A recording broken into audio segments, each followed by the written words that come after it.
The planing jibe, or power jibe, is one of, if not the most complicated maneuvers in windsurfing for up-and-coming windsurfers. Today, we're going over how to sail a fully planing power jibe, and we'll also go over some common misconceptions that are out there that don't really help you when power jibing. So I'm going to tell you what helped me specifically a couple years back when I learned the planing power jibe. And I know, a speed surfer doing a power jibe tutorial is kind of funny because most speed surfers can jibe, right? And actually there's some truth to that, because when I started out windsurfing, I was just focused on going faster in a straight line, and I didn't really focus so much on the power jibe. But let me tell you, once I put some effort into it and learned it, it's one of the most satisfying maneuvers in windsurfing, and it's just so much fun to pull off. And actually, funny story, last year on an event I was in the Netherlands, I learned about the German jibe. And what the German jibe is, that you sail in a straight line, then you get off your board, you turn around the board, you get on again, and you sail. So you're basically avoiding the jibe. And I didn't know it was called the German jibe. So if you do not want to do the German jibe, but an actual power jibe, watch this tutorial.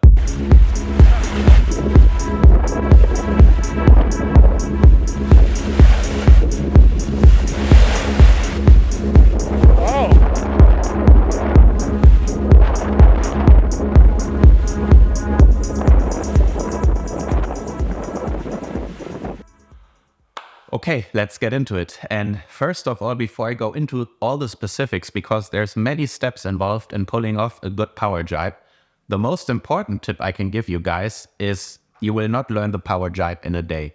And so to make progress, I think the best thing you can do is that you focus chronologically on one step at a time. So basically at first you want to perfect how you make the entry into the jibe. And then you make the middle part, kind of the shifting of the sail, the switching of the feet, you get that down. And then the exit of the jibe is the last bit. Because all these things basically happen in like 2-3 seconds, and there's so many things you have to think about. So if you're trying to do them all at once, you will probably fail. So I think the most important advice I can give you is focus in a chronological order on one step at a time. Because then you can actually go into the jibe with one thing in your mind that you want to focus on and actually improve that. The gear. First of all, the gear is of course important because you want to be nicely powered up so that you have enough power and speed to play with in the jibe. And if you're underpowered, you will probably not make a planing jibe. But at the same time, of course, if you're too overpowered, you're kind of lacking the control. So what I would go for is gear where you're like slightly overpowered, but you can still kind of have control over it. Now let's get into the actual jibe. Initiating the jibe. What do you first do? You sail on a straight course, kind of square, and you want to go for a jibe. So do you immediately like take your back foot out of the strap and put it on the rail on the other side? No. What you first want to do is bear off the wind. And this will do two things. It shortens the radius that you have to go in the jibe. And also you will pick up speed. So you have more speed to play with in the jibe. Because obviously the more speed you carry into the jibe, the more mistakes you can kind of afford to make and not fall off the plane. So that's why it's super important to bear off wind. And one common misconception is that a jibe is consisting of a 180-degree turn, which is actually not true, because you want to kind of sail the first 30-40 degrees downwind before you actually initiate the jibe. And the same thing when you're coming out of the jibe, you don't want to finish your jibe and be on a square course again. You want to be still slightly going downwind. Meaning instead of doing like a 180-degree turn, the actual jibe only consists of like maybe a 90 to 120-degree turn. And if you do this, you have way less way to go around the jibe and way less radius. So it will be quicker and you will be sailing more part of the turn than actually jibing. And I know picking up speed going downwind into the jibe can be scary if you then take your back foot out of the strap and initiate the jibe at full speed. But trust me, you need to learn to get comfortable with this in order to perfect the jibe. Okay, now you've done that. You've picked up speed, you went downwind. Now what do? Before doing anything, what I do, and this I didn't do at first, but it actually really helped me, is make a wider grip on the boom, especially the backhand. I would move a lot further back. And what this allows you to do is when you initiate the jibe with the backhand further back, you can still kind of generate power from the sail because you're pulling more while going deeper downwind. And this way you have more power in the sail before you actually shift the sail. And then also you have more control while flipping the sail. And on the other side of that, your front hand will be further towards the mast. So the distance you have to travel with your hands to the other side of the boom is getting smaller, and you will have to do less kind of flips with your hands, and this makes it faster in the jibe. All right, so let's take a look at this jibe and what I'm doing here. You can see I'm already going nicely downwind and picking up speed just before I enter the jibe. And now see if you can spot the mistake.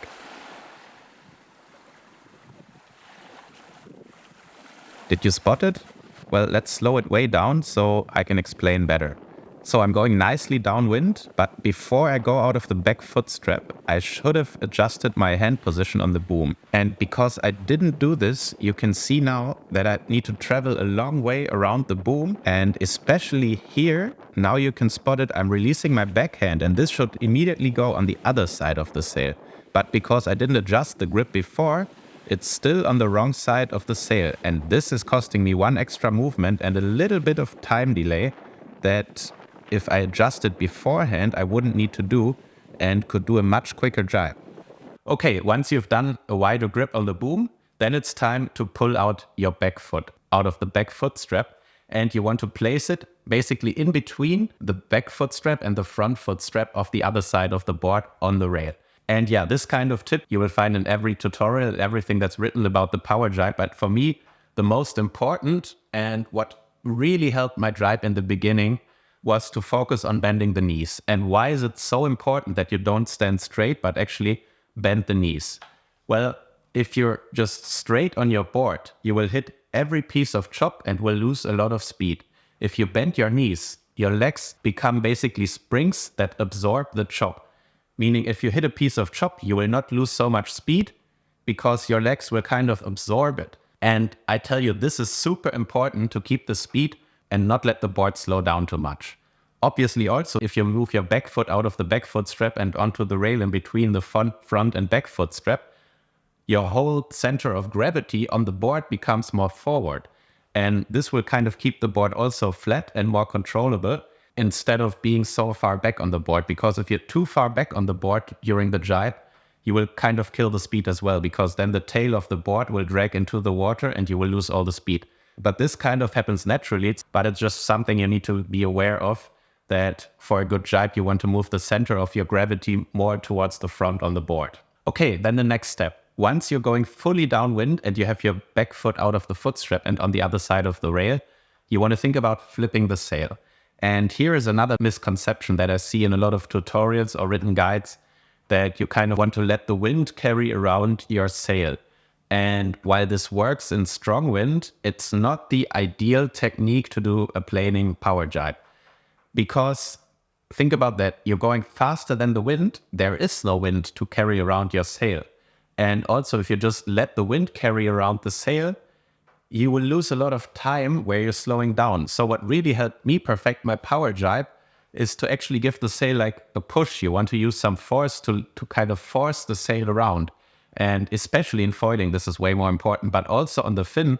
And if you want to do planing jibes in lighter wind, it's super important that you not just let the sail be carried around by the wind, but that you actually do it actively and kind of push the sail around. And to go into the details, as I told you before, you want to move the front hand further towards the front, basically where the mast is on the sail. And this way you can just push with your backhand and kind of pull with your front hand the sail around, and then move the old backhand basically right over to the position where it's going to become your new front hand on the other side. And this quick flip will save you so much time. And this is also the time where you lose the most speed, because obviously you don't have pressure from the sail. So you want to keep the face where the sail is shifting as small as possible. And I've told you there's many steps involved. So aside from doing all this with your hands at the same time, while you initiate the sail flip, you actually also have to move your front foot back out of the front foot strap and place it kind of parallel on the board to your back foot. So there's a lot of things involved in the power jibe. And then when you shifted the sail, you want to move the new front foot. You want to move it basically in front of the front foot strap and kind of keep the leg straight. And what this allows you to do, once you shifted the sail, immediately you can translate all the power through your new front foot onto the board, so that you immediately have acceleration out of the jibe and don't risk falling off the plane now that you actually managed to shift the sail into the jibe. And as I've said before, you don't want to be doing the jibe until you're kind of square to the wind again. You still want to be going slightly downwind. And this has the advantage that you need to do less distance to finish the jibe. But also when you come out of the jibe and you're going slightly downwind, you will have more power and can pick up more speed immediately. And this allows you to do a way faster jibe. And yeah, at this point, you've basically gone through the whole jibe. So these are all the steps that are involved. And I know it's a lot of things you have to think about during the jibe. So it will take some time to perfect it. And for me, I think it took me longer to learn the jibe from the moment I started planing than from starting to windsurf to starting to get on the plane. So it takes a lot of practice to perfect this maneuver. So give yourself enough time, give yourself room to make mistakes. And I hope this video will help you perfecting your jibe and actually starting to plane through your jibes. And the feeling of doing a planing jibe is actually kind of similar to your first planing runs. It's like a similar sensation. So it will be super satisfying once you manage to do it. And keep practicing, guys. Let me know down below in the comments where you struggle with in your jibe. And I hope you can take away something from this video that helped me during my jibes and apply it to your own jibing. All right, yeah, thank you guys for watching. If you watched until this point, I would really appreciate if you subscribe to the channel. I have got a lot of tutorials coming up this year, some trips and more epic stuff. So I would love to have you on the channel. And until then, thanks to my Patreons, my sponsors, and I see you in the next one. Bye bye.